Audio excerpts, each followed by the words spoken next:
الذين ينفقون في السراء والضراء والكاظمين الغيظ والعافين عن الناس والله يحب المحسنين والذين إذا فعلوا فاحشة أو ظلموا أنفسهم ذكروا الله فاستغفروا لذنوبهم ومن يغفر الذنوب إلا الله ولم يصروا على ما فعلوا وهم يعلمون أولئك جزاؤهم مغفرة من ربهم وجنات تجري من تحتها الأنهار خالدين فيها ونعم أجر العاملين.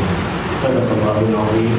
وقال سبحانه وتعالى في شأن رسوله الكريم تلاوة إكراما إن الله وملائكته يصلون على النبي يا أيها الذين آمنوا صلوا عليه وسلموا تسليما. اللهم صل على سيدنا ومولانا محمد وعترته بعدد كل معلوم. محترم صاحب کرام بزرگوں دوستوں اور ساتھیوں، اللہ سبحانہ و تعالیٰ کی فضل کا اور اس کی توفیق سے گزشتہ نشست میں ہم نے سورہ آل عمران آیت نمبر 133 تک ترجمہ اور اس کی تفسیر پر روشنی ڈالی تھی. اس کے بعد کی آیت نمبر 134 سے انشاءاللہ ہم اس کا ترجمہ اور اس کی تفسیر پر روشنی ڈالیں گے. اللہ تعالیٰ سے دعا ہے اس کو بیان کرنا اور اس کو سن کر اس کا عمل بیان ہونا ہمارے لیے آسان فرمائے. اللہ سبحانہ و تعالیٰ کلام مجید میں ارشاد فرما رہا ہے الذین ينفقون في السراء والضراء والكاظمین الغیظ والعافین عن الناس واللہ يحب المحسنین. جو لوگ خوشحالی اور تندرستی میں خرچ کرتے ہیں، والکاظمین الغیظ اور غصہ پی جاتے ہیں، والعافین عن الناس اور لوگوں کو معاف کر دیتے ہیں. اللہ تعالیٰ نیکی کرنے والوں سے، احسان کرنے والوں سے محبت رکھتا ہے، محبت فرماتا ہے. گزشتہ نشست میں ہم نے اس آیت کا کچھ حصہ بیان کیا تھا. اب اس کے بعد ہم باقی جو باتیں دیکھیں گے اس بارے میں روشنی ڈالیں گے. اللہ سبحانہ و تعالیٰ اس آیت میں ایمان والوں کی صفات کو بیان کروا رہا ہے. الذین ينفقون في السراء والضراء والكاظمین الغیظ.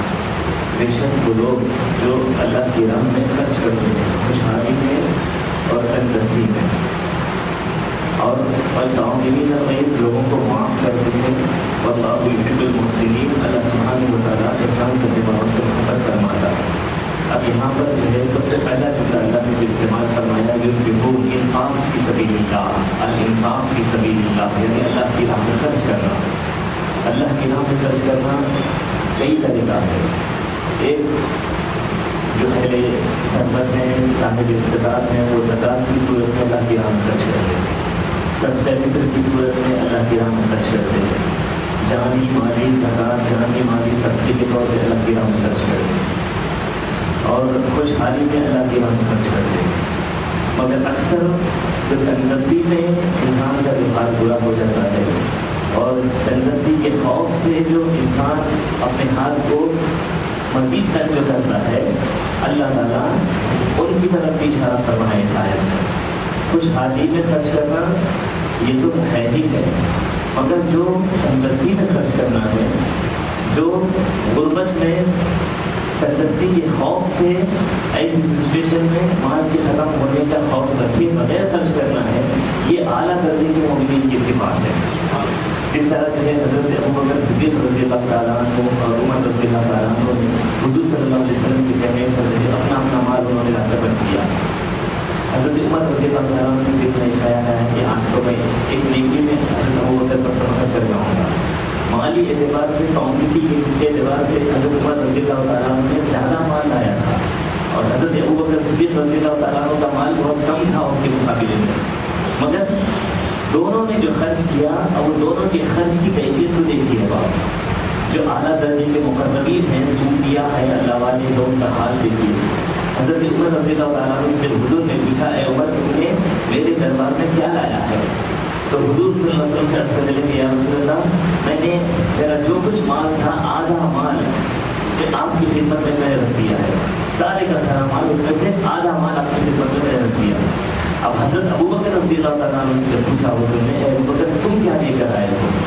تو عرض کرنے لگے، یا رسول اللہ، میں نے سارا مال آپ کے دربار میں رکھ دیا ہے. حالانکہ کوانٹٹی کے اعتبار سے بہت کم ہے. جی اگر اس کو مقدار میں اگر تعین کریں اس چیز کا، تو سینکڑوں ہزاروں روپیہ بھی نہیں بنتا. میں سمجھنے کے لیے مثال دے رہا ہوں. اور حضرت عمر رضی اللہ تعالیٰ عنہ نے جو پیش کیا وہ ہزاروں بلکہ لاکھوں تک جاتا ہے. مگر دونوں کی صفت ایمانی کو دیکھیے, دونوں کے حال کو دیکھیے. یہ اپنا آدھا مال پیش کر رہے ہیں اور وہ اپنا سارا مال پیش کر رہے ہیں. اور حضرت عمر سے جب پوچھا کہ تم نے کتنا مال لایا تو میں نے آدھا مال لایا. ابو بکر سے جب پوچھا رضی اللہ تعالیٰ کہ تم نے کتنا مال لایا تو میں نے سارا مال آپ کے دربار میں رکھ دیا. سب کچھ جو کچھ تھا حتیٰ کہ اپنے بٹنس کو بھی توڑ کر جو ہے حضور کے دربار میں رکھ دیا. سارے گھر کے جو استعمال کی اشیاء تھے, بگونے, چمچے وغیرہ, وہ بھی آپ نے جو ہے حضور کے دربار میں رکھ دیا. جب حضور نے ان سے پوچھا ہے ابو بکر تم نے سارا سب کچھ اللہ اس کے رسول کے دربار میں رکھ دیا ہے تو پھر گھر والوں کے لیے کیا چھوڑا ہے؟ تو سرکار دو عالم سرز کرنے لگی یا رسول اللہ میں نے گھر والوں کے لیے اللہ اس کے رسول کو چھوڑا. تو دیکھیے یہاں پر کیا ہے, دونوں بھی حضرت صحابہ اکرام ہیں اور درجہ یکم بڑے جلیل القدر صحابہ ہیں. اور جن دونوں کے بارے میں یہ ارشاد ہے کہ اگر حضور کے بعد نبی ہوتے تو ابو بکر ہوتے, پھر یا پھر حضور صلی اللہ علیہ وسلم کے بعد ابو بکر ہوتے تو عمر ہوتے. یہ بڑے جلیل القدر صحابہ ہیں. پھر ان دونوں میں بھی اتنا بڑا فرق ہے کہ ان دونوں میں کوئی موازنہ نہیں کیا جا سکتا. تو ایک صحابی دوسرے صحابی کے درجے کو نہیں پہنچ سکتا, تو ایک امتی معاذ اللہ نبی کے درجے کو نہیں پہنچ سکتا. تو اللہ تعالیٰ یہاں پر خرچ کرنے والوں کی صفات کو بیان کر رہا ہے. الذین ينفقون فی السراء, خوشیوں میں خرچ کرنا. تو عمر رضی اللہ تعالیٰ عنہ نے اپنے پاس جو مال تھا وہ سب خرچ کیا. تو ان کے پاس جو کچھ مال تھا زیادہ تعداد میں تھا تو وہ خوشحالی میں بھی انہوں نے خرچ کیا. آدھا مال انہوں نے خرچ کر دیا. اللہ نے اس کی بھی تعریف کی, اس کو بھی پسند کیا. اور ابو بکر رضی اللہ تعالیٰ عنہ نے جو سب کچھ وہ الذین ينفقون فی السراء کی منزل پہ نہیں تھے, وہ والسراء کی منزل پہ تھے. یہاں پر مومنین کے دو صفات بیان کی, الذین ينفقون جو اللہ کی راہ میں خرچ کرتے ہیں. کیسے خرچ کرنے والوں کی دو قسمیں بیان کی. ایک وہ ہیں جو فی السراء خوشحالی میں خرچ کرتے ہیں. پھر دوسری صفت بیان کیا والضراء, دوسرے وہ لوگ ہیں جو تنگ دستی میں بھی خرچ کرتے ہیں. واہ واہ, دیکھیے دونوں کا حال بیان کیا. تو اب یہاں پر ایک مثال دینے کے لیے میں نے حضرت ابو بکر اور حضرت عمر رضی اللہ تعالیٰ عنہ کی مثال دی ہے. ویسے اولیاء اکرام میں آپ کو بے شمار واقعات مل جاتے ہیں جنہوں نے اپنی خوشحالی اور تنگ دستیوں میں اللہ کی راہ میں خرچ کی. میں واقعات سنانے بیٹھوں تو وہ ایک گھنٹہ پورا وہ 2 لفظوں میں ختم ہو جائے گا. میں صرف اختصار سے کام لے رہا ہوں تاکہ ہم لوگوں کو ایک اشارہ مل جائے کہ جو ہے خوشحالی میں خرچ کرنے والوں کے حال کو بھی اللہ پسند کرتا ہے, تنگ دستی میں خرچ کرنے والوں کے بھی حال کو پسند کرتا ہے. مگر ساتھ میں یہ بات بھی رہے, ملحوظ خاطر رہے کہ تنگ دستی میں خرچ کرنا جو ابو بکر رضی اللہ تعالیٰ عنہ نے جو خرچ کیا سب کچھ اللہ اس کے رسول کے دربار میں رکھ دیا. کہ گھر والوں کے لیے کیا رکھا تو کہا میں نے اللہ اس کے رسول کو رکھ دیا. یہ بندہ, یہ حال, یہ اجازت اسی کے لیے ہے جو جس کا ایمان مضبوط ہو. یہ اجازت اسی کے لیے ہے جو تقویٰ اور حال کی اس منزل پر بھی رہ کر اس کا جو قرب الہ ہے اس کی کٹھن مرحلے پر بھی اسے کوئی اس کی قدم ڈگمگا نہ جائے. کہیں ایسا نہ ہو ورنہ یہ عوام کے لیے بولی نہیں جا سکتی یہ بات. کیونکہ سرکار دو عالم نے یہ فرمایا تو دوسری طرف وہ بھی فرمایا کہ تمہارا صدقہ وہی صدقہ ہے جو تمہیں محتاجی سے دور رکھے. وہ خیرات صدقہ وہ نہیں ہے کہ تم نے خرچ تو کر دیا مگر پھر دوسروں کے آگے ہاتھ پھیلاتے پھر رہے ہو. ایک جگہ پر تم نے غریب بچوں کی شادی میں یا پھر مدارس پر یا پھر مسجد میں خرچ تو کر دیا, سارا تم نے خرچ تو کر دیا, پھر خود محتاج ہو گئے اور دوسروں کے پاس بھیک مانگتے پھر رہے ہو یا پھر دوسروں کے آگے ہاتھ پھیلاتے پھر رہے ہو, دوسروں پر ڈیپینڈیبل ہو گئے ہو. تو ایسا خرچ بھی خدا کو پسند نہیں ہے. کہ جب ایسا خرچ خدا کو پسند نہیں تھا تو پھر عمر رضی اللہ, ابو بکر رضی اللہ تعالیٰ عنہ نے جو خرچ کیا وہ بھی تو وہی خرچ تھا, سب کچھ انہوں نے خرچ کر دیا. انہوں نے بھی تو سارا سب کچھ خرچ کر دیا. پھر اس کی تعریف کیوں کی گئی؟ اب دیکھیے حضرت ابو بکر رضی اللہ تعالیٰ عنہ کی اس خرچ کو دیکھ کر اللہ تعالیٰ جبرائیل امین علیہ السلام آئے, حضور صلی اللہ علیہ وسلم سے وہی نازل ہوئی, بہت پوچھنے لگے اے عمر, اے میرے نبی, ابو بکر سے پوچھو تو صحیح ذرا, کیا حال ہے. دیکھیے ابو بکر سے پوچھو تو ذرا کہ انہوں نے اپنا سارا سب کچھ اللہ کی راہ میں خرچ تو کر دیا, تاکہ کہیں ناراض تو نہیں ہو گیا اپنے رب سے. ہائے ہائے, خود ہی کو کر بلند اتنا کہ ہر تقدیر سے پہلے خدا خود بندے سے پوچھے بتا تیری رضا کیا ہے. اللہ تعالیٰ ابو بکر رضی اللہ تعالیٰ عنہ کے بارے میں معلوم کر رہا ہے کہ اپنا سب کچھ خرچ کر کے رب سے ناراض تو نہیں ہو گئے. ابو بکر رضی اللہ تعالیٰ عنہ پر ایک کیفیت طاری ہو گئی, زار و خطار رونے لگے, نہیں میں راضی ہوں میں اپنے رب سے. ایسا نہیں کہ یعنی کہ اس بات کو ظاہر کرنا مقصد تھا, حالانکہ اللہ تو جانتا ہے کہ وہ راضی ہے یا نہیں ہے. وہ اس لیے بتانا چاہ رہا تھا, ابو بکر سے وہ چیز کو ظاہر اس لیے کرنا چاہ رہا تھا کہ ہم جیسے کمزور ایمان والوں کے لیے کہ جن کے پاس جو کمزور والے ایمان والے تھوڑا بہت خرچ کرتے, چلو بھائی کتنا ہونا چاہیے ان کے لیے, لو سارا کچھ جو غصے میں آ کے دے دیتے نا, چلو سب کچھ میں نے دے دیا جی. تھوڑا ناراضگی میں جو خرچ کرتے ہیں, ہم نے دین کے لیے سب کچھ خرچ کر دیا, کیا چاہیے بول مولا تجھے, اور یہ لو اور بھی کچھ ہے تو لے لے, یہ بھی لے لے، وہ بھی لے لے، جان بھی لے لے، پیسہ بھی لے لے، پھر شکوہ ہوتا ہے اس میں، خرچ تو کرتے ہیں ساتھ میں بریکٹ میں شکوہ ہوتا ہے. تو ابو بکر شکایت خرچ کرنے والوں کی صفتوں میں جو شکایت کی منزل ہوتی ہے، ابو بکر رضی اللہ تعالیٰ وہ شکایت کی منزل پر نہیں، وہ راضیت مرضیہ کی منزل پر ہے. وہ حال کو ظاہر کرنے کے لیے وہی نازل کر کے جبرائیل کو بھیجا، اے رسول ذرا ابو بکر سے ان کا حال بھی تو ظاہر کرے. یہ خرچ سارا کر کر یہ شکایت کی منزل پر ہے یا راضیت مرضیہ کی منزل پر ہے؟ تو ابو بکر رضی اللہ تعالیٰ کو رقت طاری ہو گئی، زاروں قطار رونے لگے اور بولنے لگے یا الہ العالمین میں نے سارا سب کچھ خرچ کیا ہے تیری رضا کے لیے خرچ کیا ہے، بس تو راضی ہو جا، تو راضی ہو جا. تو ابو بکر تو اس سے ظاہر ہو گیا کہ ابو بکر رضی اللہ تعالیٰ نے سب کچھ نہ صرف خرچ کیا بلکہ وہ رضا کی منزل پر ہے، وہ راضیت مرضیہ کی منزل پر ہے. تو یہ ان لوگوں کے لیے ہے جو حضور نے جس کو روکا کہ تمہارا وہ خرچ نہیں، تم نے خرچ تو کر دیا، پھر تم شکایت کی منزل پر آ جاؤ، تم محتاجی کی منزل پر آ جاؤ، ڈیپینڈیبل کی منزل پر آ جاؤ، تم دوسروں کے آگے ہاتھ پھیلاتے بن جاؤ. ایسا نہیں، کیونکہ ابو بکر رضی اللہ تعالیٰ عنہ کا وہ تقویٰ تھا، وہ صفت تھی، وہ کیفیت تھی کہ وہ 3 دن تک پیٹ پر پتھر باندھنا اور برداشت کرنا جانتے تھے.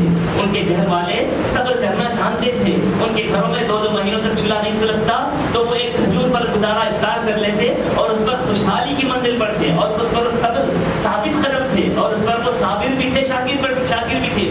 ان کی بھوک نہ ان کے ایمان کو ڈگمگاتی تھی، نہ ان کی غربت ان کو ڈگمگاتی تھی.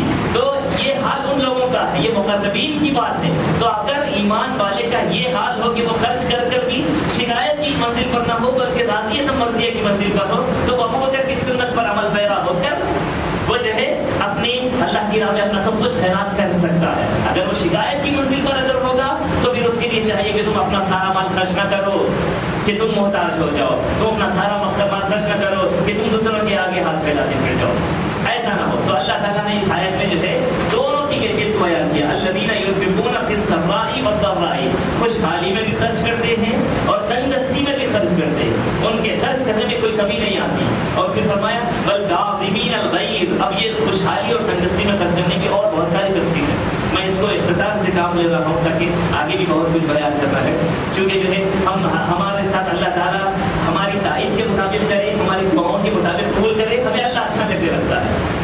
ہمیں اللہ برا کب لگتا ہے، غلط کب لگتے ہیں اس کے فیصلے، یہ شکایت کب آتی ہے ہماری مرضی کے خلاف ہوتا ہے تب شکایت شروع ہو جاتی ہے.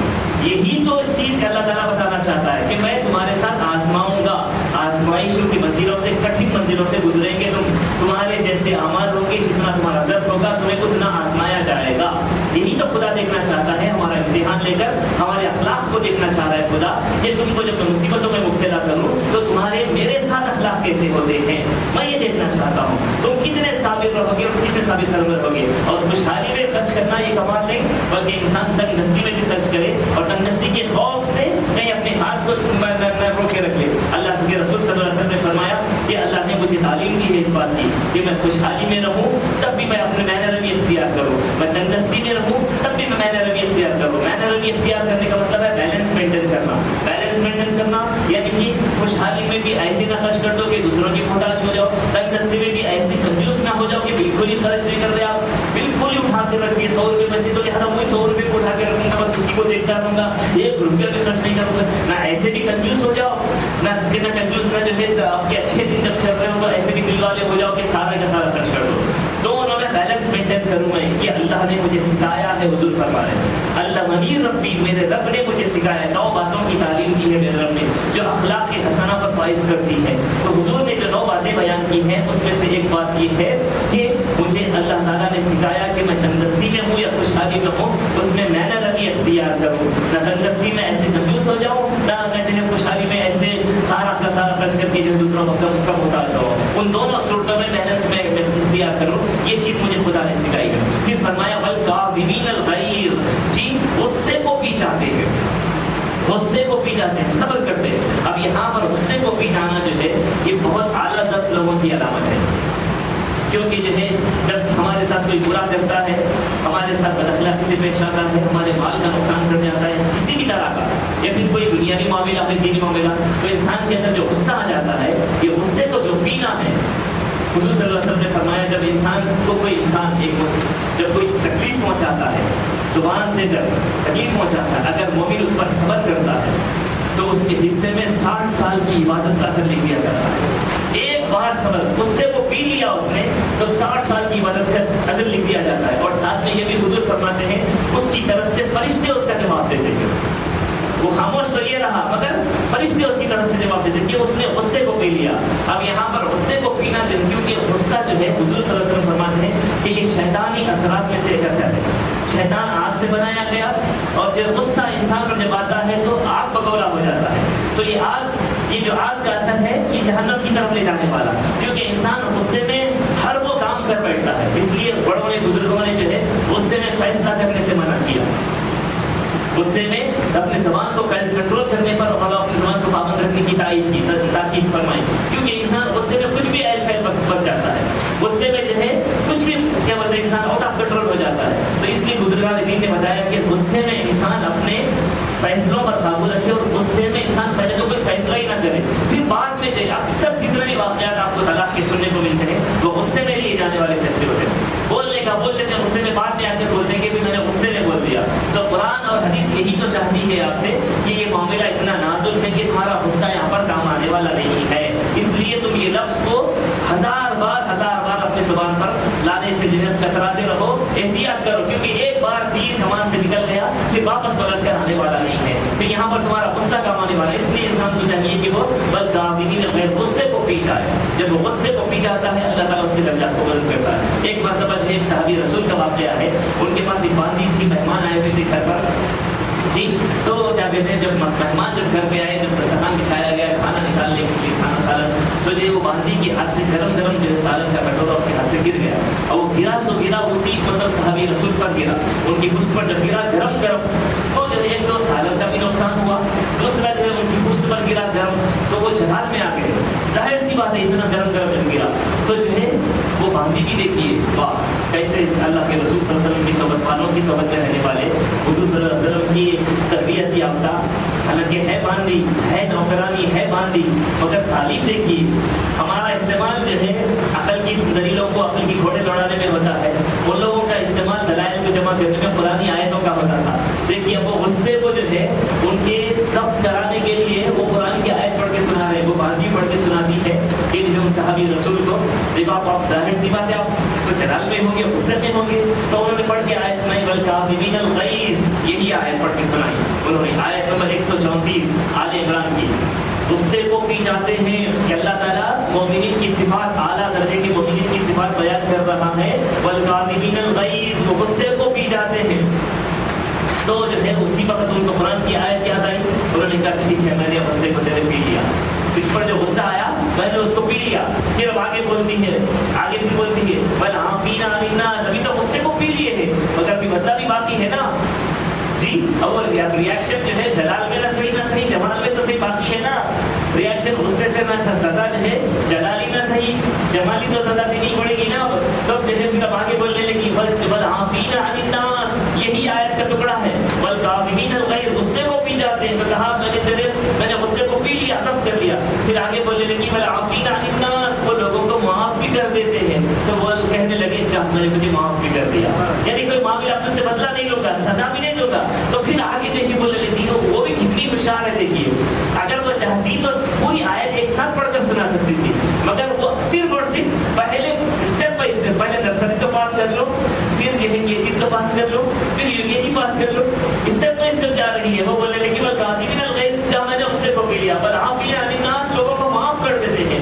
تو جو ہے کہا جا میں نے تجھے معاف کر دیا۔ پھر کہا واللہ یحب المحسنین، اللہ تعالیٰ جانتے ہو احسان کرنے والوں سے محبت کرتا ہے۔ یہ بول کے کیا بولنا چاہ رہی ہے؟ میں تمہاری غلامی میں ہوں، میرے پہ احسان کر دو، میں باندھی ہوں، مجھے آزاد کر دو۔ ہائے ہائے، تو اب وہ صحابی رسول نے کہا چاہ میں نے تجھے آزاد کر دیا، واللہ یحب المحسنین، صحابی نے کہا چاہ میں نے تجھے اتنا صرف دیکھیے، ایک تو غصے پہ ضبط کیا، کنٹرول کیا، پھر اسے معاف بھی کیا، پھر اسے آزاد بھی کر دیا۔ یہ ایسا صرف رکھنے والے صحابہ اکرام کو ہم اپنے عمل کے ترازو میں کیسے تول سکتے ہیں؟ کیسے نفوس قدسیہ، کیسی ہستیاں تھی ہوں گی وہ، دیکھیے اندازہ کریے۔ ہائے ہائے، قرآن و حدیث کی پرانی آیتوں میں تیرتے تھے وہ لوگ، پرانی آیتوں میں ڈبکیاں لگاتے تھے، جب جو سچویشن آ جاتا بس وہ قرآن کی آیتوں کا استعمال کرتے، قرآن کی آیتوں کو پڑھتے۔ دیکھو قرآن میں یہ بیان کر رہا ہے خدا، قرآن میں یہ بیان کر رہا ہے خدا، اس لیے ابن عباس رضی اللہ تعالیٰ عنہ نے چپے نہیں بیان کیا، کی اگر نکیل بھی اگر گم جائے تو ہم جو ہے لوگوں سے نہیں پوچھتے، ہم قرآن کی آیتوں میں تلاش کرتے ہیں، ہر چیز کو قرآن کی آیتوں میں تلاش کرتے، تو ان کو قرآن سے جواب مل جاتا تھا۔ یہ ڈیپینڈ کرتا ہے جتنا بندہ متقی ہوگا، جتنا بندہ متقی ہوگا اور جتنا بندہ علم حاصل کرے گا، تقوی اختیار کرے گا اور علم حاصل کرے گا، یہ دو چیزوں پر ڈیپینڈ کرتا ہے، تو وہ بندہ خدا کے اتنے قریب ہوتا جائے گا، اللہ تعالیٰ اس پر راز کی چیزوں کو کھولتا جائے گا۔ قرآنی آیتوں میں کیا کیا معانی، کیا کیا مفہوم چھپے ہوئے ہیں، وہ راز اس پر ظاہر کرتا جائے گا خدا۔ اس کے ڈیپینڈ کرتا ہے دو چیزوں پر، ایک تو عقیدہ سلامت ہونا چاہیے، دوسرا اس کا علم، اس کا تقویٰ۔ جتنا علم ہوگا اور جتنا تقویٰ ہوگا، اللہ تعالیٰ اس کے علم اور اس کے تقوی کے مطابق اللہ تعالیٰ اس پر راز کو کھولتا جائے گا، راز و نیاز کی باتیں کھولتا جائے گا، ہر چیز ان پر ظاہر ہوتی جائے گی، جب وہ بس ان کے ارادے کے ساتھ چلتی ہے خدا کی مشیت، ان کے ارادے کے ساتھ۔ اور جو صوفی، جو بزرگ، جو عالم، جو متقی، جس فیلڈ جس سبجیکٹ کے لیے چنا جاتا ہے، اللہ تعالیٰ اس فیلڈ والے پر وہ راز کو ظاہر فرماتا ہے، اس سبجیکٹ پر اس سے متعلق اس پر زیادہ ظاہر فرماتا ہے۔ جس طرح صحابہ کرام میں کسی نے کہا کہ جو ہے میرے اگر جو ہے کوئی وراثت کا علم چاہیے تو وہ اس کے پاس جائے، اس کو کوئی جو ہے اگر چاہتا ہے اکاؤنٹس کا علم چاہتا ہے تو عمر رضی اللہ تعالیٰ نے کہا کہ وہ میرے پاس آئے، جی مسئلہ مسائل کا علم کیا کہتے ہیں کوئی چاہتا ہے تو بی بی عائشہ صدیقہ رضی اللہ تعالیٰ کے پاس جائے۔ ہر سبجیکٹ پر جو ہے صحابہ کرام جو ہے مہارت رکھتے تھے، ایک حضرت علی مرتضی رضی اللہ تعالیٰ نے کہا کہ جو پوری کائنات کا علم چاہتا ہے وہ میرے پاس آئے۔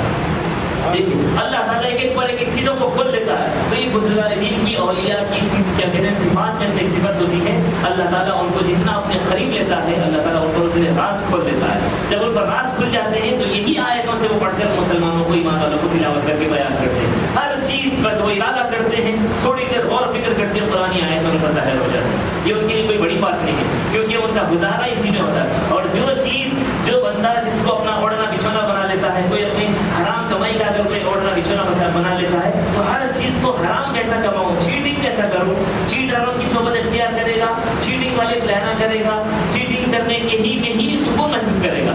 اور جو خدا کا متقی بندہ ہوتا ہے ہر چیز میں تقویٰ اختیار کرے گا، ہر چیز میں ڈرے گا وہ کہ میں یہ کروں تو پھر خدا کا عذاب مجھ پر نازل ہوگا، اللہ میرا ناراض ہوگا، تو میں کروں تو کیا کروں۔ قرآن و حدیث کی روشنی میں علماء سے پوچھتے ہیں، متقین سے پوچھتے ہیں، صوفیاء سے پوچھتے ہیں کہ اس کی صحبت اسے وہاں لے جاتی ہے۔ تو انسان جو لباس اوڑھ لیتا ہے ویسے ان کی صحبت اختیار کرتا ہے اور وہ چیزیں اس پر کھلتی جاتی ہے، اور وہ جاتے جاتے اس طرح ہو جاتا، ڈاکوؤں کی صحبت اختیار کیا تھا ڈاکو بن کے نکلے گا، صوفیاء اولیاء کی صحبت اختیار کرے گا ولی بن کے نکلے گا۔ صحبتوں پر ڈیپینڈ کرتا ہے، اس کے ارادے پر ڈیپینڈ کرتا ہے، اس کے اندر کی دھن پر ڈیپینڈ کرتا ہے۔ تو ہم اگر چاہیں میں ہر چیز کو آج سے اگر آپ یہ طے کر لیں، میں میری ساری زندگی کے مسائل کو میں قرآن اور حدیث سے حل کروں گا، ہر چیز آپ کو قرآن اور حدیث سے ملے گی، اور میں آج سے میرے سارے معاملات کو میرے رب کو سناؤں گا، میرے رب کے پاس سے مجھے جواب آئے، قرآنی آیتوں سے مجھے جواب آئے۔ آپ اور آپ صرف بولنے سے نہیں ہوگا، آپ تقویٰ بھی ویسے ہی رکھیے، خدا سے ڈریے بھی ویسے، آپ کو ہر جواب، آپ کی زندگی کے ہر مسئلے کا حل آپ کو قرآن حدیث سے ملتا ہوا نظر آئے گا۔ آپ کو ایسا لگے گا کہ خدا آپ کی آنکھوں کے سامنے بس غیب کے پردے میں ہو کر کے خدا سامنے ہے اور آپ کے مسائل کو حل کرتا ہوا نظر آ رہا ہے۔ جب صوفیاء اکرام جب کتابیں پڑھنے ہم بیٹھتے ہیں، کتابیں پڑھنے جب ہم بیٹھتے ہیں تو ایسا لگتا ہے کہ خدا ہم سے باتیں کر رہا ہے۔ جب صوفیاء اکرام جب کتابوں خاص کر کے جب پڑھنے لگتے ہیں تو ایسا لگتا ہے کہ بس یہ صوفی یہ لباس میں آ کر ہماری تربیت کر رہا ہے، خدا صوفی کی یہ لباس میں آ کر ہماری تربیت کر رہا ہے، ہمارے اس سبجیکٹ پر اس عنوان پہ ہم سے خطا ہو رہی ہماری تربیت فرما رہا ہے، ہماری تربیت فرما رہا ہے، یہاں پر اس سبجیکٹ میں یہ غلطی ہو رہی تو اس کی اصلاح کرو، اس سبجیکٹ میں یہ غلطی ہو رہی اس کی اصلاح کرو۔ یہ کیسے ہوگا، یہ کیسے ممکن ہوگا؟ بندہ پہلے وہ دھن پیدا کرے، صوفیاء کے رنگ میں رنگنے والی فکر پیدا کرے، اب اس کے بعد صوفیاء کو پڑھنے کے لیے جب آپ اتریں گے اللہ تعالیٰ آپ کے لیے سارے پرابلمس کا سولوشن نکال دے گا، تمام مسائل کا حل نکال دے گا، اور ایسے لگے گا کہ آپ خود محسوس کریں گے خدا آپ کے ساتھ ہے، قدم قدم پر خدا آپ کی تربیت کر رہا ہے، ایسے محسوس کریں گے آپ۔ مگر کب ہوگا وہ صحبت میں جانا پڑے گا، بندے کے دل کو دنیا سے غائب کر کے اس کے دربار میں حاضر کرنا پڑے گا۔ اس لیے صوفیاء اکرام کے پاس ایک اصطلاح ہے، علامہ امام قشیری رحمۃ اللہ علیہ بیان کرتے ہیں، جس کا دل مخلوق کے ساتھ حاضر ہے وہ خدا کے ساتھ غیر حاضر ہے، وہ خدا سے غائب ہے۔ جس کا دل خدا کے در میں حاضر ہے، خدا کے در پہ حاضر ہے، وہ مخلوق سے غائب ہے۔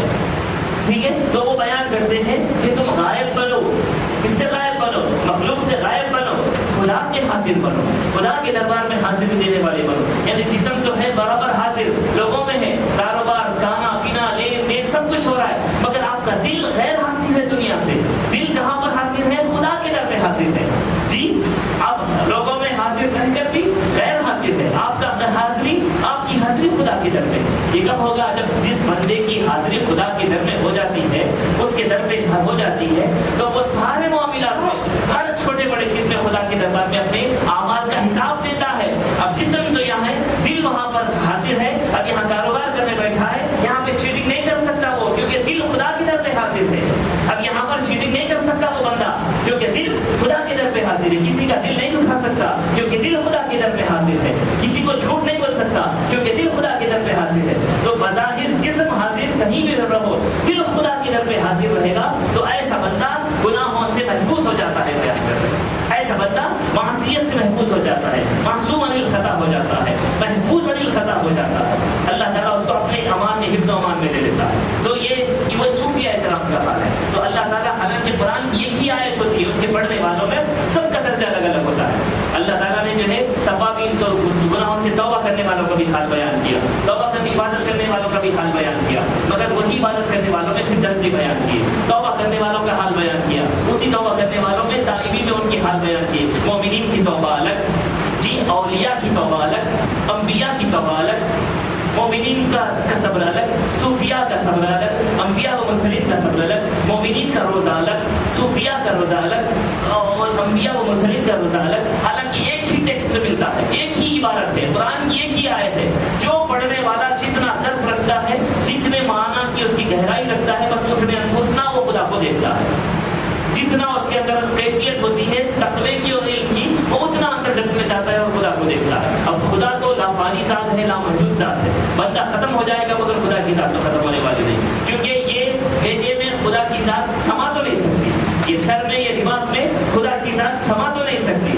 خدا کو سمجھنا یہ ہے کہ وہ اسے نہیں سمجھا جا سکتا، اس کو جیسی اس کی شان ہے اس کو سمجھا نہیں جا سکتا۔ مگر بندہ جتنا بھی اپنے پاس ظرف رکھتا ہوگا، اتنا اس کے قریب ہوگا، اتنا اس کو خدا کو سمجھے گا۔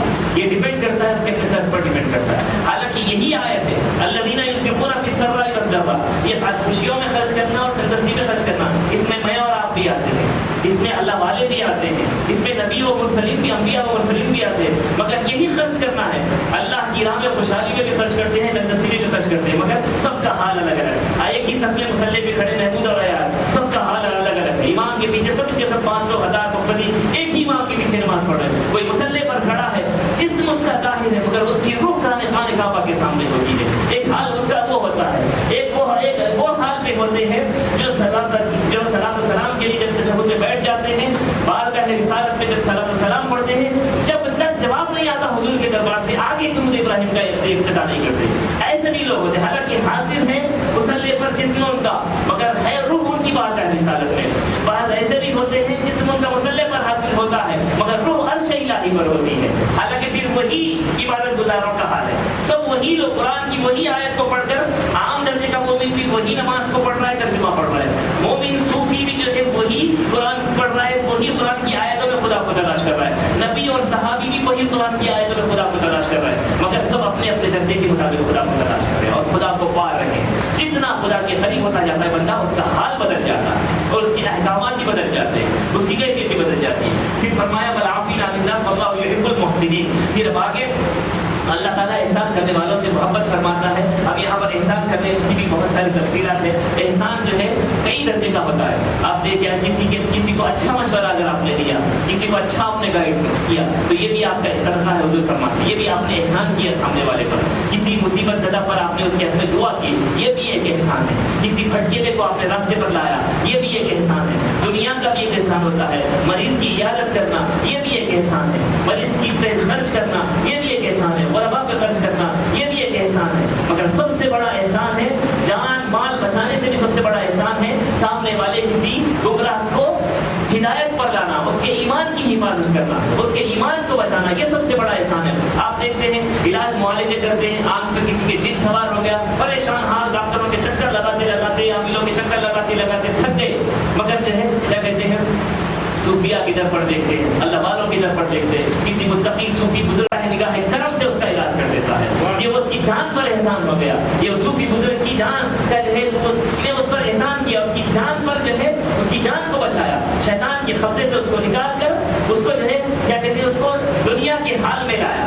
شیطان جو غالب غالب ہو گیا تھا، حاوی ہو گیا تھا، اس کو نارمل کر دیا، اس کو صحتیاب کر دیا. یہ اس کی جان بچانا ہے. اسی طرح جب کسی کا مالی نقصان ہونے جا رہا ہے، آپ اس کے بعد اگر اپنے پاس طاقت رکھتے ہیں، آپ اس کو بچاتے ہیں اگر، تو آپ نے اس کے اوپر مالی احسان کیا. سب سے بڑا احسان کیا ہے؟ سب سے بڑا احسان کسی کے ایمان کی حفاظت کرنا، کسی کے ایمان کو بچانا. اب یہ کام جو ہے کون کرتے ہیں؟ یہی کام جو ہے اللہ کے رسول صلی اللہ علیہ وسلم کا جو اور صحابہ کرام کا جو سب سے بڑا مشن تھا، امت پر جو احسان اللہ کے رسول نے اور جو صحابہ نے کیا، وہ علم پر کام کر کے کیا. انہوں نے علم کو عام کر کے کیا، لوگوں کی ایمان بچانے پر کام کیا. اس لیے جو ہے یہ آج اتنی دنیا بھر میں کروڑوں مسلمان، یہ غریب نواز کا احسان ہے ہم پر. غریب نواز کا علاج آپ نے کتاب میں سنا امام اعظم ابو حنیفہ رضی اللہ تعالیٰ کے بارے میں. امام اعظم ابو حنیفہ رضی اللہ تعالیٰ کا پوری دنیا حنفیت پر، یعنی کہ جتنے بھی مسلمان زمین پر رہتے ہیں اس میں 80% مسلمانوں کو آپ کا سے کم کیلکولیٹ کر لیں، 70 سے 80%. اگر 40 کروڑ مسلمان رہتے ہیں جی، یا پھر 25-30 کروڑ مسلمان ہندوستان میں اگر رہتے ہیں، پوری دنیا بھر میں جو ہے 100,000 کروڑ بھی اگر مسلمان رہتے ہیں، اس میں سے 70 سے 80% مسلمانوں پر امام اعظم ابو حنیفہ کا احسان ہے کہ انہیں امت کو قرآن پڑھنے اور اس کے مفہوم کو سمجھنے کا سلیقہ سکھایا. قرآن تو بول رہا تھا کہ یہ کرو، اقیموا الصلاۃ، کیسے نماز قائم کرنا ہے. رسول اللہ کی احادیث کو رسول اللہ صلی اللہ علیہ وسلم نے کبھی یہ طرح سے نماز ادا فرمائی، کبھی یہ طرح سے ادا نماز فرمائی. تو آخر تمام احادیث کو اکٹھا کر کے مقصود کیا ہے، ثواب پر کون سی حدیث ہے، اس کا ادراک کرنا، اس کی غور و فکر کر کے اس کے نتیجے کو اخذ کرنا، اور اس میں صحیح درجے ثواب کی منزل کو پہنچنا، اور امت کو جو ہے صحیح درجے حقیقت میں حقیقی معنی میں ان کو نماز کا سلیقہ بتانا. یہ امام اعظم نے ایسے 83,000 وسائل کو استعمال کر کے امت کو راہ راست پر لا کر قرآن و حدیث کا صحیح پیغام پہنچا کر ان کے ایمان کی حفاظت کا سامان کیا، اور ایسے محفوظ قلعہ قائم کر دیا کہ حنفی مسلک کی صورت میں قیامت تک کے آنے والے مسلمان نماز روزہ جو کچھ بھی عبادتیں کر رہے ہیں، وہ سارے نیکیوں کا ثواب انڈائریکٹلی امام اعظم ابو حنیفہ کے در پہ جاتا ہے، ان کو پہنچتا ہے، کیونکہ ان کا احسان ہے، ان کو انہی نے ہم کو پڑھایا. آج آپ نے یہ بھی سنا کہ غریب نواز جیسے امام ہند الولی بھی حنفی تھے. امام حالانکہ غریب نواز کا پوری ہندوستان کے مسلمانوں پر احسان ہے. ہم احسان، اور غریب نواز خود بھی اس بات کے احسان مند ہے کہ امام اعظم نے ہم پر احسان کیا. اور غوث اعظم نے جس کو خود امام اعظم کہا، غوث اعظم نے جس کو امام کہا، وہ امام اعظم ہے. آج آپ نے یہ بھی سنا غوث اعظم جیسی ہستی رضی اللہ تعالیٰ کہ جو ہے اپنے 9ویں اساتذہ میں امام اعظم آتے ہیں.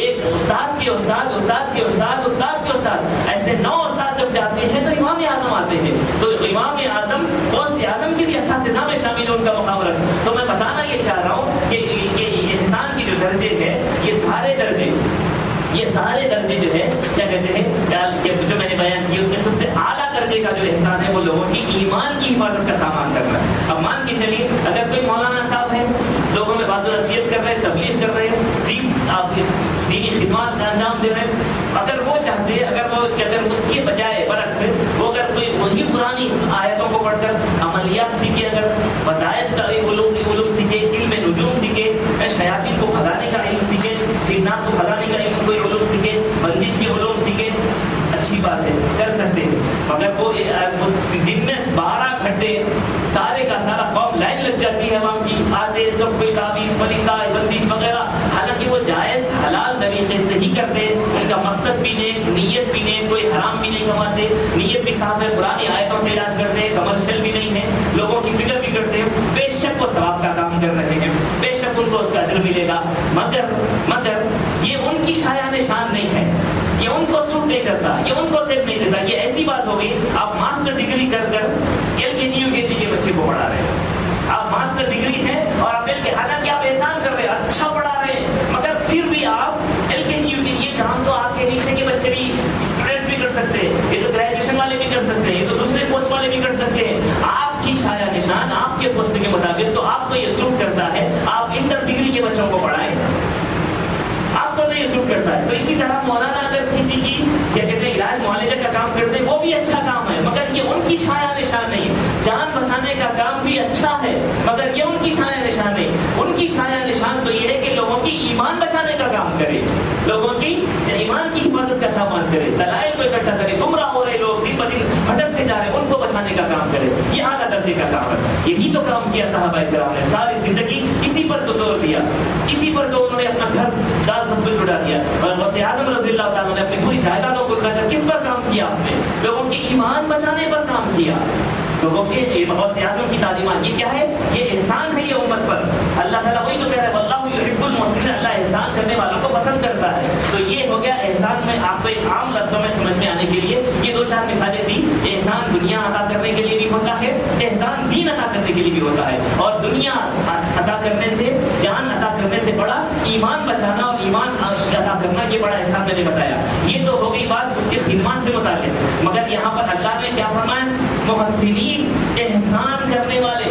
اب محسنین جو ہے ایک اعلیٰ درجے کی صوفیانہ درجے کی کا احسان میں آپ کو بتاتا ہوں. یہ تو میں نے جو بیان کیا شرعی اعتبار سے. اب محسنین کسے کہتے ہیں؟ اب سرکار دو عالم صلی اللہ علیہ وسلم کی حدیث پاک کو ریکارڈ کر کے میں بیان کروں کہ جو احسان کے درجے پر ہوتے ہیں، محسنین ہوتے ہیں، اللہ تعالیٰ ان سے محبت کرتا ہے. اور اللہ کیا کہتا ہے؟ اللہ یحب کہا، اللہ ان سے شدید محبت کرتا ہے. خدا بھی ان سے، یعنی محبت ایک ہوتی ہے کہ عشق ہوتا ہے، محبت کرنا کسی کو پسند کرنا، عشق کرنا بے پناہ محبت کرنا. تو خدا کیا فرما رہا ہے؟ اللہ تعالیٰ بھی عشق کرتا ہے ان سے، اللہ بھی بے پناہ محبت کرتا ہے ان سے جو احسان کے درجے پر ہے. تو مولا احسان کے درجے پر ہمیں نظر آتا ہے. حضور نے تو یہ بیان کیا اچھی بات کرنا بھی احسان ہے، مدد کرنا بھی احسان ہے، کسی پیاسے کتے کو پانی پلانا بھی احسان ہے، دین دینا بھی احسان ہے، دنیا عطا کرنا بھی احسان ہے. یہ سارے احسان کے درجے ہیں. مگر سب سے اعلیٰ درجے کا احسان کیا ہے؟ جس کو خدا کو لے کے بے پناہ خدا ان سے محبت کرتا ہے. تو اعلیٰ درجے کا احسان کیا ہے؟ تو جبرائیل نے جب حضور سے پوچھا من احسان یا رسول اللہ، تو حضور صلی اللہ علیہ وسلم نے کیا فرمایا؟ ان تعبد اللہ کأنک تراہ، تو عبادت میں خدا کی بندگی ایسے کر کہ تو خدا کو دیکھ رہا ہے، ایسے بندگی کر. یہ احسان کا درجہ ہے، یہ اعلیٰ درجے کا احسان ہے کہ بندہ گویا کہ خدا کے دین اور اس کے چرنوں کے مشاہدوں میں گم ہو جائے، اللہ تعالیٰ کی اسماء و صفات اس کے تجلیات میں گم ہو جائے. گویا کہ وہ دل کی آنکھوں سے ہمیشہ خدا کو دیکھ رہا ہے، دنیا میں رہ کر وہ دنیا سے غائب ہے، خدا کے در پہ حاضر ہے. اور نہ صرف دل حاضر ہے بلکہ وہ دل کی آنکھوں سے خدا کو دیکھ رہا ہے. یہ اعلیٰ درجے کا احسان ہے. اللہ ایسے بندوں کو بیان کر رہا ہے، حالانکہ ہے وہ یہی زمین پر، ہے وہ یہی ہمارے ساتھ نماز پڑھتے ہیں، ہے وہ اسی زمین پر رہتے ہیں، ہمارے ساتھ اٹھتے کھاتے پیتے ہیں، مگر ان کا حال یہ ہے کہ وہ خدا کو دیکھتے ہیں اور ایسی عبادت میں مصروف رہتے ہیں. اللہ یہ اعلیٰ درجے کے احسان والوں کو کہہ رہا ہے کہ ان سے میں بے پناہ محبت کرتا ہوں. اب اسی محسنین میں دیکھیے عام درجے کے وہ محسنین بھی آ گئے، خواص بھی آ گئے، اخص الخواص بھی آ گئے، خواص الخواص بھی آ گئے. ہر درجے کا اب تو کیا میں نے جو احسان بیان کیا، اب جب اس محسن پر جب کسی عام مومن کی نظر پڑتی ہے تو کیا کرتا ہے؟ اللہ تعالیٰ احسان کرنے والوں کو پسند فرماتا ہے. چلو کیا ہے وہ احسان کرنا؟ صدقہ خیرات کرنا، غریبوں کی مدد کرنا. ہاں اب انسان جس درجے کا ہوتا ہے اسی درجے میں خود کو کھو جاتا ہے اور دیکھتا ہے ہاں میں غریب کی میں نے مدد کی، الحمدللہ اللہ کو خوش کرنے والا میں نے کام کیا. اب یہ سارے معاملات میں اس کی دنیا ہوتی ہے کیونکہ اس سے بڑھ کے نہیں معلوم اس کو.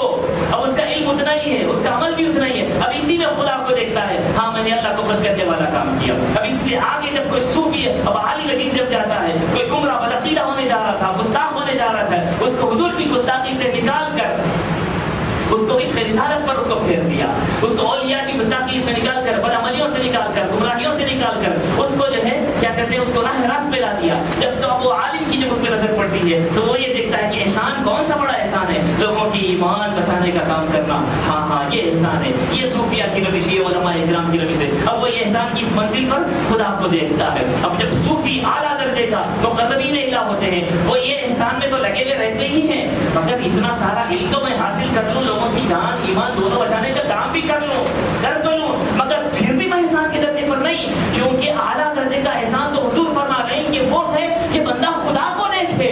پھر میں خدا کو نہیں دیکھ رہا ہوں، میرے احسان کے درجے پر میں فائز نہیں ہوا. اب وہی صوفی، وہی مقربین الہ جب اس احسان کو دیکھتا ہے تو پھر وہ دل کی آنکھوں سے جب تک خدا کو میں نے دیکھ لوں، اس آیت میں وہ خود کو نہیں دیکھتا، خود کو نہیں پاتا. میں آؤں اگر یہاں پر میں خود کو دیکھوں جب تک خدا کو نہ دیکھوں پھر میں احسان کرنے والوں کی لسٹ میں نہیں. جان بچا کر بھی خود کو بولتا ہے تو چھوٹا موٹا میں کام کر رہا ہوں، ایمان بچا کر بھی بولتا ہے کہ میں چھوٹا موٹا کام کر رہا ہوں. اور اس سے بڑی بات تو یہ تھی کہ میں جان بچانے ایمان بچانے کے ساتھ ساتھ خدا کی بندگی کرتے کرتے ہر وقت دل کی آنکھوں سے خدا کا دیدار کرتا رہا. یہ اعلیٰ درجے کا احسان ہوتا تھا. اب جب وہ منزل پہ پہنچتے ہیں، جب وہ اس منزل پر پہنچ کر بولتے ہیں الحمدللہ مولا تیرا شکر ہے کہ تو نے اپنے دربار کی کچہری میں بلایا ہے، اپنے دربار کی کچہری میں قرب خاص میں بلا کر اپنے جنموں کا مشاہدہ کیا. اب وہ اتنے اعلیٰ درجے کے اتنے حسین ہو جاتی ہے، اب عادی ہو گیا وہ ایک لذت والی چیز کھانے کے جب عادی ہو جاتا ہے انسان کو تو پھر اور ایک بار ہونا بولے گا نہیں بولے گا اور اس سے اچھا اور بھی ملے تو اور اچھا ہے اور کیونکہ انسان کی خصلت میں ہے حرص اور اللہ تعالیٰ کو بیان کر رہا ہے ان الانسان خلق حلوا، انسان حریص پیدا کیا گیا، حرص ہے اس کے اندر۔ مگر صوفیاء کرام جب یہ احسان کی ایک عام جب حالت ابتدائی منزل پر تھے تو عوام کے احسانات میں نظر تھی، اللہ نے ان کو پسند کر لیا اور آگے پہنچایا تو پھر صوفیاء علماء کرام کی منزل پہ آگے، پھر بھی وہ دیکھتے ہیں یہ بھی احسان ہے مگر وہ جو احسان کی خدا بات کر رہا ہے یہ وہ احسان کے درجے پہ نہیں پہنچا، اب اعلیٰ درجے کا احسان۔ ہاں جب اس منزل پہ پہنچتے ہیں مولا اپنے دربار میں بلایا تو اپنے دربار میں بلا کر اپنے در سے جدا مت کرنا، اپنے در سے جدا مت۔ غوث اعظم رضی اللہ تعالیٰ عنہ جب 25-27 سال تک جذب کیے ہوئے تھے، اللہ تعالیٰ نے ان کو ہوش میں لا کر بیان کیا اے عبد القادر جیلانی جاؤ عمر کی تعلیم و تربیت کا سامان کرو، دین پر کام کرو، تو اللہ تعالیٰ سے کہنے لگے یا الہ العالمین اپنے خود خاص میں بلا کر، اپنے تجلیات میں مستلست کر اپنے مشاہدوں کا عادی بنا کر تیرے دیدار کا عادی بنایا، اتنے قریب اپنے پاس لایا، تیرے در کی کچہری عطا کر دیا، تیرے ساتھ بڑا مزہ آتا ہے صبح شام، پھر کیوں یہ دنیا کی طرف بھیج رہا ہے مجھے، یہ کیا کچرے پسانے کی طرف جاؤں، کیا دنیا کی طرف جاؤں؟ تو پھر اللہ تعالیٰ نے پھر صدا آئی، غیب سے ندا آئی کہ اے عبد القادر جیلانی کنتم خیر امت اخرجت للناس، تم ایک بہترین امت ہو جو لوگوں کو بھلائی کا حکم دیتی ہو، برائی سے روکتی ہو۔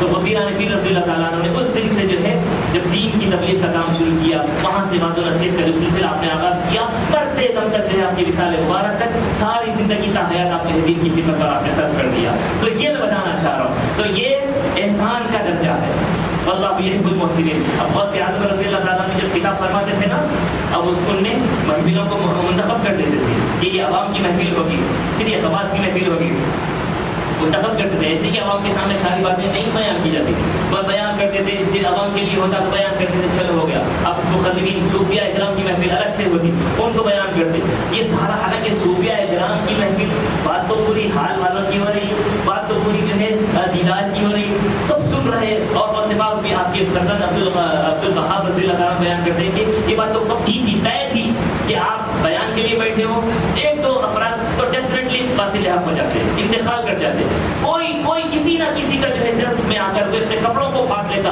کیفیت تاریخ ہو جاتی، اللہ تعالیٰ جب حال ہو جاتا، یعنی کہ عشق میں چونکہ چنگاری وہیں پہ ملتی ہے نا، عشق کی جو چنگاری اس میں وہ ایسے صوفیاء اکرام کی محفلوں سے تو ملتی ہے، تو جو ان کو عشق کی پیاس سے وہاں پر مل رہا ہے اس کا جام، ان کی صحبتوں سے مل رہا ہے، تو وہ جو ہے حق تعالیٰ کو کیا پکا لیتے ہو، وہ ان کا کامن تھا، یہ روز کا معمول تھا۔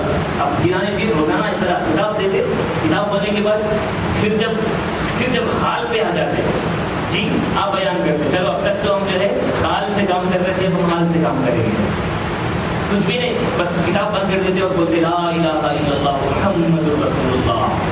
جی کیا ہے یہ؟ وہ کہ انتا احسان کی منزل، اب تک بھی احسان کی منزل تھی، بعض و نصیحت میں صوفیاء اکرام کے لیے بعض و نصیحت کا کام چل رہا تھا، اب اعلیٰ درجے کا احسان جو حال کی منزل ہے آپ بیان کرتے ہیں، اب ہم حال سے کام کر رہے تھے، اب ہم حال سے کام کریں گے بول کر صرف کلمہ پڑھتے آپ لوگوں کا حال دیکھنے کو رہتا، اپنے جسموں کو پھاڑ لیتے، اپنے کپڑوں کو پھاڑ لیتے، چیختے چلاتے، ایک کیسے خدا کی دید کی تڑپ میں ایک عشق کی چنگاری جو سلگ گئی ہے جی، جس طرح ایک صوفی بزرگ نے کہا یا الہ العالمین مجھے تیری عشق کی چنگاری، ابو بکر شبلی کے پاس گیا، مجھے آپ کی جو عشق کی چنگاری ہے وہ مجھے عطا ہو جائے، یہ دعا کر میں چاہتا ہوں آپ سے۔ روزانہ آتے تھے لوگ، نمازتے تھے، چل تجھے کیا یہ چاہیے وہ چاہیے، سب کو دیتے تھے، ایک پیسہ بیٹھا ہے ایسے بیٹھا ہوا رہتا ہوں، کچھ بھی نہیں مانگتا تھا، ہم کیا نہیں تجھے سب ہے لیکن یہ کیوں بیٹھا ہوا ہے، جو رنگ ہے وہ چاہیے مجھے جی، جو عشق کی چنگاری آپ کو حاصل ہے اس میں سے تھوڑی خیرات چاہیے مجھے، میں اس لیے بیٹھا ہوں، میں برداشت نہیں کر سکتا تو بولے مجھے تھوڑی سی خیرات چاہیے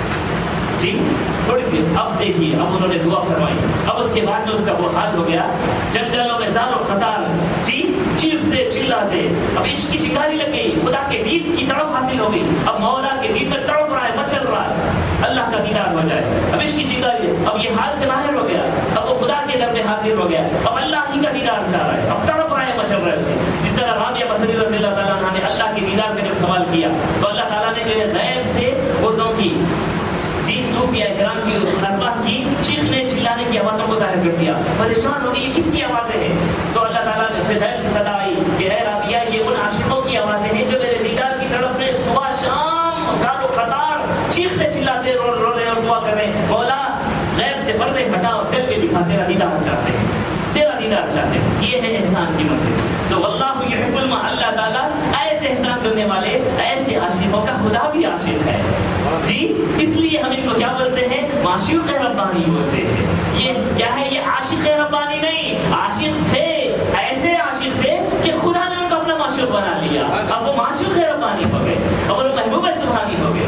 اللہ ان سے محبت کرنے والا ہو گیا، خدا بھی ان کا عاشق ہو گیا. تو ایک ہی لفظ ہے احسان کا، مگر اس میں عوام بھی آ گئے ہیں، علماء بھی آ گئے ہیں، متقین بھی آ گئے ہیں، صوفیاء بھی آ گئے ہیں، صحابہ و انبیاء و مرسلین بھی آ گئے. تو یہ ہوتا ہے. اب یہ جو بدنصیب ہوتا ہے، بدبخت ہوتا ہے، جو ظاہری ترجمہ اور تفسیر کو دیکھتا ہے، جیسا کہ اہل حدیث حضرات ہیں، ان کو روحانیت سے کوئی مطلب نہیں، اندر ڈیپتھ میں جانے سے کوئی مطلب نہیں. ترجمہ شان نزول بس ختم. اتنی محدود دنیا ہوگی. سمندر کے کنارے پہ پانی پینے والا کیسا، سمندر کے کنارے کا پانی لینے والا کیسا، سمندر میں ڈبکی لگا کر اس کی گہرائیوں تک جا کر پانی بھی لاتا ہے، اس کی گہرائیوں میں جا کر خزانے بھی لاتا ہے. تو دونوں کیسے جیسے ہو سکتے ہیں؟ تو سیدھی بات یہ جو اہل حدیث حضرات ہوتے ہیں نا، بس ایک ہی بات، ہاں بھائی آپ جو قرآن آیتوں کا ترجمہ پڑھے نا، آپ سمندر کے کنارے ہو، ابھی سمندر کی گہرائی کا آپ کو پتا نہیں، آپ کنارے بیٹھے ہو، کنارے کی جو کشش آپ جو نمی لے رہے ہیں، آپ اسی میں خوشی رہو، آپ کو وہی مبارک. ہم جو ہے ہمارے جو اکابرین ہے، ہمارے جو صوفیاء ہے، وہ جو ہے سمندر کی گہرائیوں میں تیراکی کرنے والے، ہم نہ صحیح مگر ان کے غلام ضرور ہیں جی. جو خدا کیا ہے عشق الہی میں جو متزن ہوتے ہیں، ہم ان کی صحبتوں میں رہنے والے، ان کو پسند کرنے والے.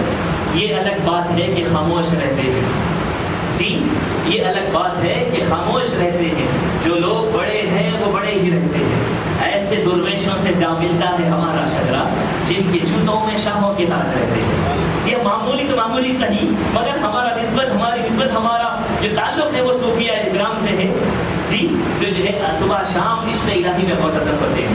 پھر اب آگے آئیے درود پاک پڑھ لیجیے. اللہم صلی علی سیدنا محمد وعلی آلہ وصحبہ وسلم. آگے فرمایا والذین اذا فعلوا فاحشۃ او ظلموا انفسهم ذکروا اللہ فاستغفروا لذنوبهم من یغفر الذنوب الا اللہ ولم یصروا علی ما فعلوا وهم یعلمون. اور جن لوگوں نے، یہ آیت نمبر 135 کا میں ترجمہ کر رہا ہوں، آل عمران. والذین اذا فعلوا فاحشۃ، اور جن لوگوں نے جب کوئی بے حیائی کا کام کیا، والذین اذا فعلوا فاحشۃ او ظلموا انفسهم، یا پھر اپنے نفسوں پر ظلم کیا، ذکروا اللہ، تو انہوں نے فوراً اللہ کو یاد کیا. فاستغفروا لذنوبهم، اور اپنے گناہوں کی انہوں نے مغفرت طلب کی خدا سے. اور فرمایا ومن یغفر الذنوب الا اللہ، اللہ کے سوا ہے بھی کون جو گناہوں کو بخشتا ہے. ولم یصروا علی ما فعلوا وهم یعلمون، انہوں نے دانستہ ان کاموں پر اصرار نہیں کیا. اب ان آیت میں اللہ سبحانہ و تعالیٰ جو ہے ان لوگوں کے بارے میں بیان کر رہا ہے جو جن سے کوئی گناہ سرزد ہو گیا. تو گناہ تو ہونا انسان کے لیے کامن ہے. سرکار دو عالم نے فرمایا ہر ابن آدم خطاوار ہے، ہر انسان سے خطا ہو سکتی ہے، گناہ ہو سکتی ہے. گناہ تو کیا خطا بھی ہو سکتی ہے. خطا چھوٹی چھوٹی غلطیوں کا ہونا، گناہ بڑے بڑے غلطیوں کا ہو جاتا ہے جی، جس کو گناہ کبیرہ سے تعبیر کرتے ہیں. تو گناہ کبیرہ ہو یا گناہ صغیرہ ہو، یہ جو ہے ہر انسان سے ممکن ہے، پاسبل ہے. تو اللہ تعالیٰ نے جو ہے یہ نہیں کہا جو گناہ کر بیٹھے وہ جہنم میں چلے گیا. گناہ کرنا تو جو ہے کامن ہے، ہو سکتا ہے، خدا جانتا ہے اس بات کو، کیونکہ خدا کو معلوم ہے یہ بات کہ ہم نے اس کے اندر ایک ایسی صفت پیدا کی ہے جو اس کو برائیوں کی طرف لے جاتی ہے، وہ ہے اس کا نفس جو اس کو گناہوں کی طرف لے جاتا ہے. تو یہ گناہوں کا ہونا یہ کامن ہے. انسان پانی پیا تو کہ غلط کر دیا، بولے یہ کیا، پانی انسان کی فطرت میں ہے. اسی طرح جو گناہ کر بیٹھتا ہے غلطی، وہ بھی اس کی فطرت میں شامل ہے. فطرت میں سے مراد اس کے مزاج میں یہ چیز شامل ہے. وہ مزاج میں کیا ہے، جو نفس ہے اس سے گناہ ہو جا سکتا ہے. کوئی بھی گناہ، یہ نہیں کہ ضروری نہیں زنا ہو جائے، ضروری نہیں کہ شراب ہو جائے، ضروری نہیں کہ بڑا کوئی گستاخی ہو جائے، ضروری نہیں کہ چوری ہو جائے، ضروری نہیں کہ حرام کمائی ہو جائے. کوئی بھی گناہ اس سے ہو سکتا ہے. تو گناہ کا ہونا کامن ہے جی، ہو کامن. مگر اللہ تعالیٰ کیا بیان کر رہا ہے، گناہ ہونے کے بعد متقین اللہ کے نیک بندوں کی علامت یہ ہے کہ وہ اللہ تعالیٰ سے مغفرت طلب کرتے ہیں، استغفار کرتے ہیں. ارے میں نے غلطی کر دی ہے، میرے سے گناہ ہو گیا، میرے سے خطا ہوگی. اور حضور صلی اللہ علیہ وسلم نے بیان کیا کہ جو ہے جب مومن کوئی گناہ کرتا ہے، جب اس پہ نادم ہو جاتا ہے، جب اس کو شرمندہ ہو جاتا ہے، تو اس کا شرمندہ ہونا یہی اس کی توبہ ہے. فاستغفروا فرمایا اللہ تعالیٰ، جب وہ گناہ کر بیٹھتا ہے تو اللہ کو یاد کرتا ہے.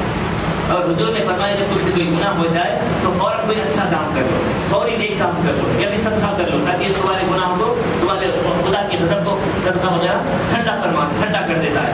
یا پھر استغفار کرو. اب استغفار کرنے میں جو ہے کئی طرح کے، اب روایتوں میں آتا ہے، ایک تو روایت ہے بہت ساری آپ کو ملے گی کہ بندہ جب گناہوں سے توبہ کرتا ہے تو اللہ تعالیٰ اس کے گناہوں کو معاف کر دیتا ہے۔ اب یہ یہاں پر گناہ سے توبہ کرنے والوں کے الگ الگ حال ہے، اس پر بہت تفصیل بہت درکار ہے بولنے کے لیے، میں مختصر کوریج کروں گا، پھر باقی انشاءاللہ اگلی نشست میں اس کو کنٹینیو کریں گے۔ بندہ جب گناہوں سے توبہ کرتا ہے، استغفار کرتا ہے، تو اس میں شرمندہ ہو جانا۔ ایک صحابی، ایک شخص تھا حضور کے زمانے کی بات ہے، اس سے جو ہے کیا کہتے ہیں ایک خطا ہو گئی، جی ایک کوئی غلطی ہو گئی، تو فوری کیا ہے ایک عورت کا انہوں نے بوسہ دیا، فوری کے شرمندہ ہو گئے، ہاتھ کا بوسہ دیا، تو فوری گناہ تو ہو گیا، غلطی تو ہو گئی، مگر پھر فوری شرمندہ ہو، فوری جو ہے اپنے گناہوں پر نادم ہوئے، شرمندہ ہوئے، اور فوری جو ہے اللہ تعالیٰ کے دربار میں جو ہے جب توبہ کرنے لگے، استغفار کرنے لگے، مدد طلب کرنے لگے، یا اللہ مجھے معاف فرما دے، میں مجھ سے غلط ہو گیا، غلطی ہو گئی، تو اللہ تعالیٰ نے یہ آیت نازل فرمائی۔ ان کی اس کے سارے ظلم وہی ہے جنہوں نے جو ہے بے حیائی کا کام کر دیا، غلطی ان سے ہو گئی، انہوں نے دانستہ طور پہ اصرار کرتے ہوئے نہیں کیا، دانستہ طور پہ اصرار کرتے ہوئے کرنا مطلب گناہ کو گناہ نہیں سمجھتے ہوئے، بڑا گناہ نہیں ہے، چلتا کرے تو اللہ معاف کرنے والا ہے، گناہ کو لائٹ لیتے ہوئے کرنا اور پابندی کے ساتھ اسی گناہ کو مضبوط کرتے جانا۔ ایک بھائی گناہ غلطی سے ہو گیا، پھر نہیں دوبارہ نہیں کروں گا، کبھی کبھی ہونے والا گناہ، کبھی کبھی ہو گیا، پھر توبہ کر رہا ہے، پھر 6-7 مہینے 1 سال رہ رہا ہے۔ میں ایسی باتیں بول کے تائید نہیں کر رہا ہوں، سپورٹ کر رہا ہوں کہ 6 مہینے کے بعد تمہارا گناہ کم سزا دیتا ہے، 1 سال زیادہ سزا، ایسا نہیں ہے، بندے کے حال پہ ڈیپینڈ کرتا ہے۔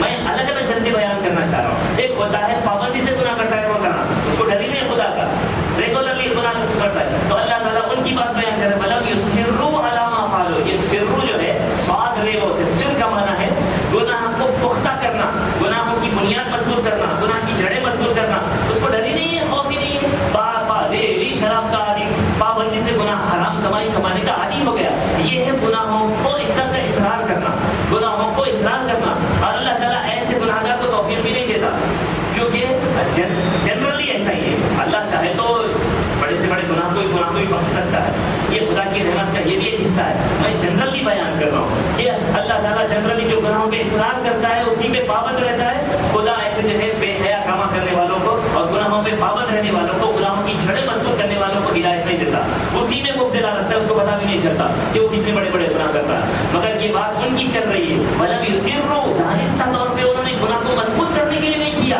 ایک باروں سے خطا ہو گئی، یا پھر کبھی کبھار ان سے کوئی سی خطا ہو جاتی ہے، تو وہ کیا کرتے ہیں، جنہوں نے بے حیائی کے کام کر دیے ہوئے، پھر اپنے ظلم نفسوں پہ ظلم کر دیا ہو، تو ان کا سب سے پہلا جو ریئیکشن ہوتا ہے وہ اللہ سے معافی چاہتے ہیں، اور ان کے معافی چاہنے کی، تو حضور نے جب پوچھا ان کے معافی کیسے پتہ چلے کہ بندہ تائب ہے، تو حضور نے کہا اس کا نادم ہو جانا، شرمندہ ہو جانا، نادم ہو جانا، یہ اس کے توبہ کرنے کی علامت ہے کہ اس کو احساس ہو گیا۔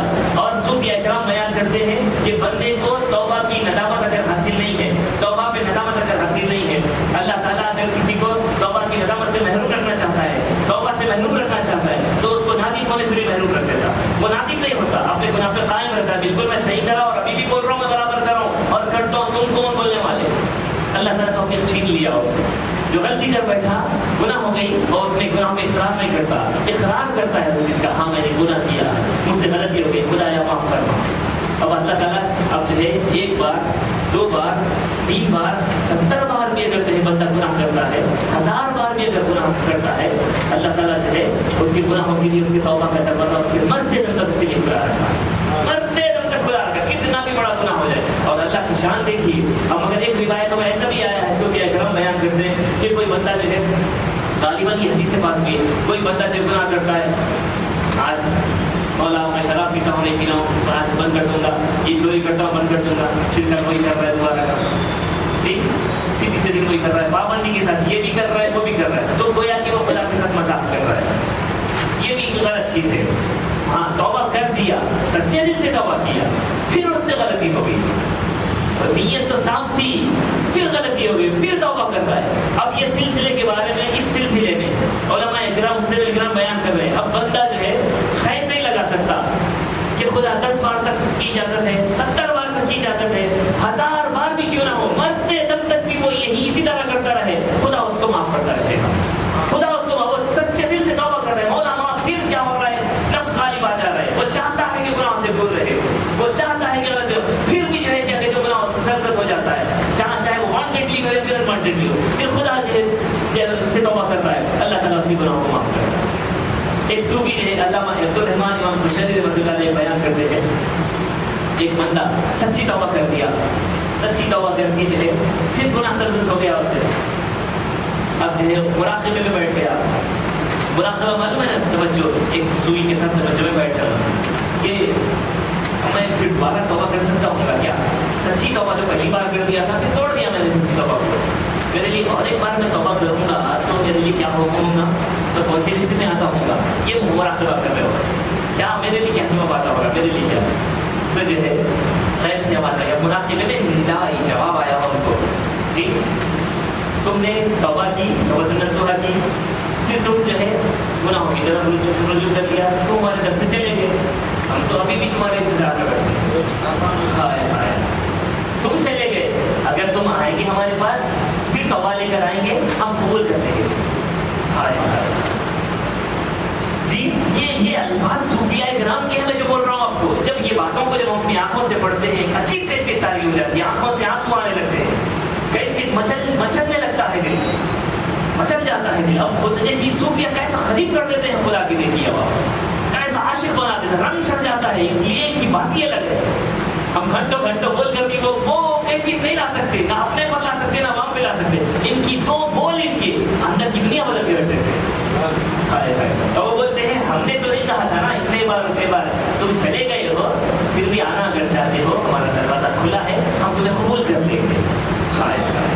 پھر اس سے توبہ اس نے کی، پھر ہمیشہ اللہ تعالیٰ نے اس پر ثابت قدمی عطا فرمائی اور وہ ساری زندگی ثابت قدم رہا. یہ ہے. اب دیکھیے اسی طرح وقت بہت زیادہ ہو گیا، انشاءاللہ پھر اگلی سلسلے میں، کیونکہ یہ توبہ ایک ایسی چیز ہے اس کے بہت سارے فائدے ہیں. آپ کو بیماریوں سے بھی محفوظ رکھتا ہے توبہ. آپ بیمار میں مبتلا ہے، مرض میں مبتلا ہے، آپ کا مرض بھی چاہتا رہے گا، دیکھ لینا آپ بیمار، بات ذمہ داری کے ساتھ بول رہا ہوں. آپ کسی بیماری میں مبتلا ہے وہ بیماری بھی جاتی رہے گی آپ پر سے، اگر کسی مرض میں مبتلا ہے. اگر آپ مالی فائنینشیلی اعتبار سے بھی اگر تندرستی میں مبتلا ہے، آپ کا استغفار آپ کو فائنینشیلی بھی اسٹرانگ کر دے گا. بہت سارے فائدے میں انشاءاللہ اپنی نشست میں اسی کو کنٹینیو کروں گا. اللہ تعالیٰ سے دعا ہے کہنے سننے کے ساتھ عمل کی توفیق عطا فرمائے. یا الہ العالمین، بیان میں اگر کوئی لفظ